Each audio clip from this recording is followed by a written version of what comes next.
To my wife, thank you very much for being my wife. I'm giving our Kaikai as part of our little family. I love you and I will always will. Best wishes to us. Cheers. Thank you for your hard work and effort to have this event. Sorry for very bad times. Your husband, Michael.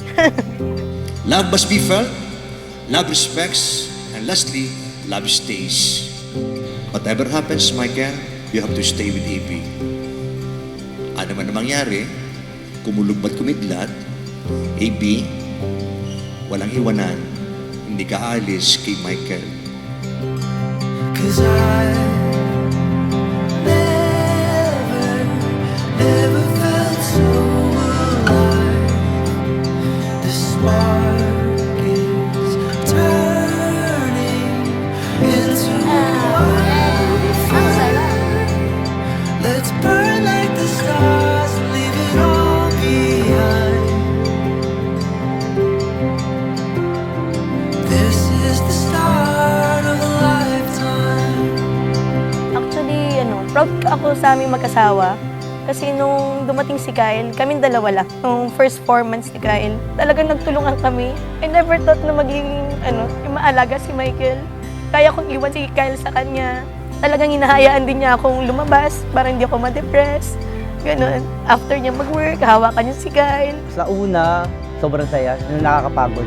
Doon pa lang parang isang malaking fulfillment na para sa amin yun. Blessing talaga. So we are very happy na nagkaroon kami ng baby. 'Cause I never felt so alive.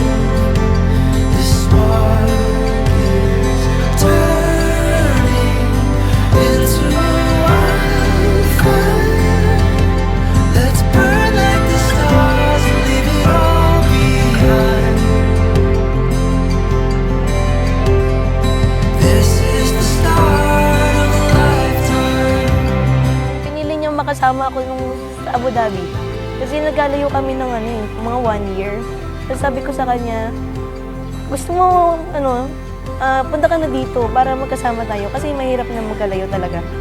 And then, he chose to, na sumama sa akin. Kahit na i-live niya yung magandang work niya, maganda na yung status niya. Since kailangan kong pumili, career or pamilya, so I rather na pinili ko yung pamilya ko. Kaya sumunod ako sa Abu Dhabi para sa kanya. Hindi madali nung nag-start kami sa Abu Dhabi. At nagalan bago siya makahanap ng work. Tapos the grace of God nga, we are blessed na ngayon stable na kami. Love stays not because of you, but because of Jesus. Ibahagi si Jesus sa inyong pag-ibig. Every time you think, you get tired, you get bored, you feel like quitting, always invite Jesus into your life. Darating ang panahon, nangihina, napapagod, always go back to Jesus. Then love stays. These days, they fill with color. They're sewn together, and now they're whole. Before, nakikita ko na siya sa gym. Parang type siya ng mga ka-gymmate ko doon. Actually, yung first conversation namin sa Facebook talaga. Hanggang sa nag-comment siya sa post ko and then sinat ko na siya. Hanggang sa niligawan niya ako, tapos sinagot ko siya. Hindi, bali niligawan ko siya and then yun, naging kami na. We are running free. We are running free. We are running free. Today is our wedding day. After our wedding, bibinyagan na yung anak natin, si Kyle. Then after nun, we'll enjoy with the rest of our family and our friends. After nun, makaka-relax na talaga tayo kasi it's been busy the last few weeks. Thank you for being my wife, for being part of my life, and for giving our first baby. Walang mag-give up. Kaya natin ito. We are running free.